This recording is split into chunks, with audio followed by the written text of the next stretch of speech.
मऊ के घोसी उपचुनाव की सरगर्मी तेज होने के बाद सियासी संग्राम छिड़ गया है। तरह तरह के वीडियो वायरल हो रहे हैं, तरह तरह की बातें भी चल रही है, लेकिन एक तरफ से सपा से सुधाकर सिंह तो दूसरी तरफ से दारा सिंह चौहान फिर से चुनावी मैदान में सामने आ गए हैं। देखा जा रहा है कि कल शिवपाल यादव जिस तरह से मंच पे सपा की तरफ से तमाम वो बातें कर रहे हैं, जिस तरह से बीजेपी पर भ्रष्टाचार का आरोप लगा रहे हैं, लेकिन आज हम बीजेपी के कुछ नेता, कुछ कार्यकर्ता हैं, इनसे हम बातचीत करेंगे। सबसे पहले हम राम प्रवेश यादव जी से बातचीत करूंगा कि ये बताइए कि यहाँ पर किस तरह से सियासी संग्राम छिड़ा हुआ है। देखिए, ये घोसी उपचुनाव पिछड़ा सीट रहा है और मऊ जनपद पिछड़े वर्ग के लिए लगे, समझ लीजिए कि आरक्षित है, और पिछड़े वर्ग के लोग माननीय मोदी जी, माननीय योगी जी, आदरणीय दारा सिंह चौहान जी के साथ लामबंद हो चुके हैं।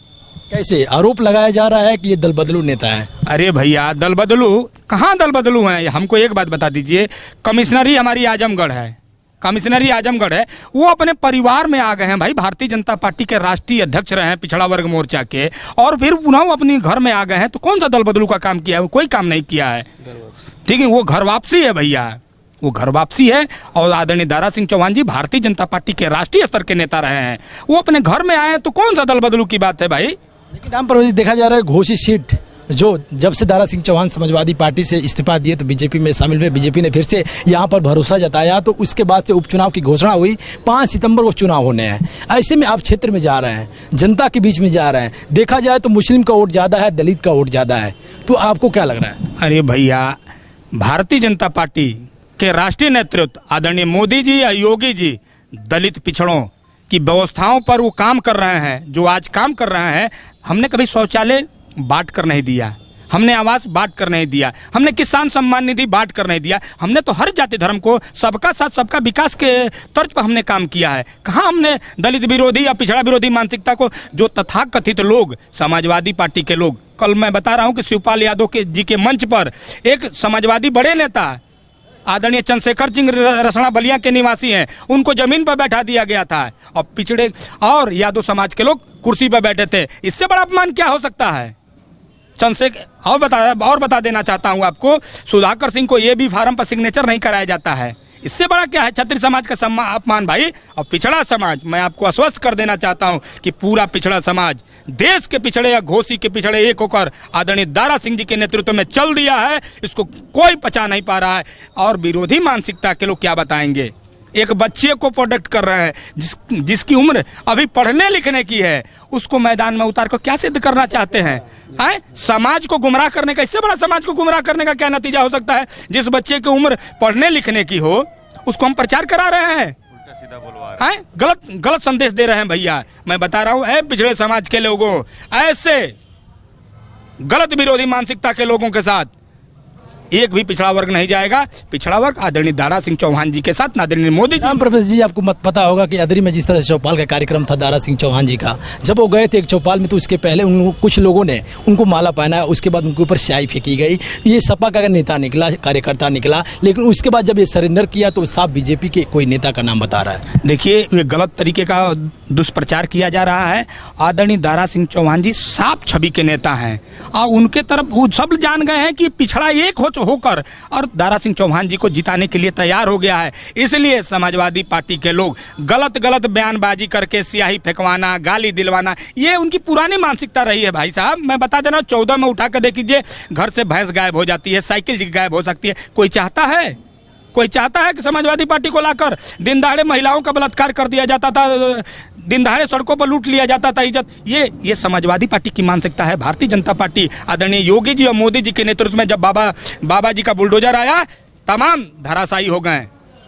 ये महिलाओं का सम्मान भारतीय जनता पार्टी में, पिछड़ों वर्ग का सम्मान भारतीय जनता पार्टी में संभव है, अन्यथा किसी दल में नहीं। लेकिन देखा जा रहा है घोसी सीट अगर बात किया जाए, 4,30,000 के आसपास वोटरों की संख्या है। वैसे में दलित का वोट बैंक ज़्यादा है, मुस्लिम का ज़्यादा है, उसके बाद नीचे से सारे हर बिरादरियों का, चौहान भी 40-42 के आसपास है। तो ऐसे में दलित का वोट मिल सकता है। बीएसपी ने अपना सीट पर कोई उम्मीदवार नहीं घोषित किया है। देखिए, मैं बता देना चाहता हूँ कि जो भारतीय जनता पार्टी है वो और हम लोग और भारतीय जनता पार्टी बाबा साहब के संविधान को मानने वाले लोग हैं, मान्यवर कांसीराम की विचारधाराओं पर चलने वाले लोग हैं। और दलित आदरणीय दारा सिंह चौहान जी का, आदरणीय मोदी जी के साथ इतिहास उठाकर देखिए, 14 में हम मोदी जी को प्रधानमंत्री, दलित पिछड़ा मिलकर मोदी जी को प्रधानमंत्री बनाया, 14 में बनाया, 17 में बनाया, 22 में बनाया, फिर 24 में बनाएंगे। और उपचुनाव में भी दलित भारतीय जनता पार्टी आदरणीय दारा सिंह चौहान जी के नेतृत्व में लामबंद हो चुका है, चल चुका है। बीजेपी ने घोसी में कौन सा ऐसा विकास काम करा इसके पहले?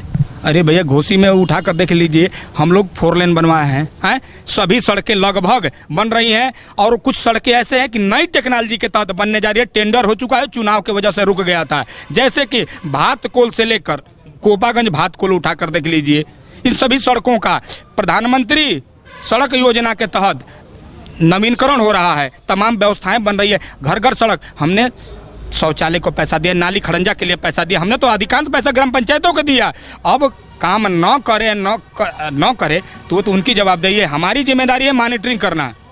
आदरणीय क्या लोगों का कहना ये है राम प्रवेश जी कि यहाँ पर जो जमीनी नेता है, जो लोगों से मिलजुल कर चलते हैं, जो यहाँ का लोगों को जैसे लग रहा है कि यहाँ पर जो अस्थायी नेता रह चुका है उसको हम वोट देंगे, दारा सिंह चौहान यहाँ से जीतने के बाद लखनऊ चलेंगे, ऐसे लोगों का कहना है। इस पर क्या कह रहे हैं? देखिए, दारा सिंह चौहान जी मधुबन विधानसभा के विधायक रहे और भारतीय जनता पार्टी पूर्व योगी जी के सरकार में मंत्री रहे। उन्होंने फायर ब्रिगेड की स्थापना कराया है, केंद्रीय विद्यालय की स्थापना के लिए उन्होंने व्यवस्था करवाया, पैसा रिलीज हो चुका है।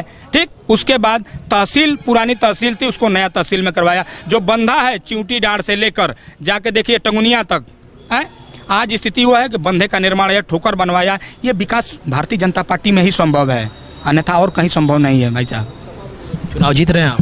चुनाव जीतेंगे, चुनाव हम जीत रहे हैं। दलित पिछड़ा, समान अगड़ा पिछड़ा, सब लोग आदरणीय दारा सिंह, आदरणीय मोदी जी, योगी जी के नेतृत्व में चुनाव जीता रही है, कमल फूल जीत रहा है। कितने का आंकड़ा आप समझ रहे हैं? अरे भाई, जीत का आंकड़ा ना आपको 5 तारीख को पता चल जाएगा।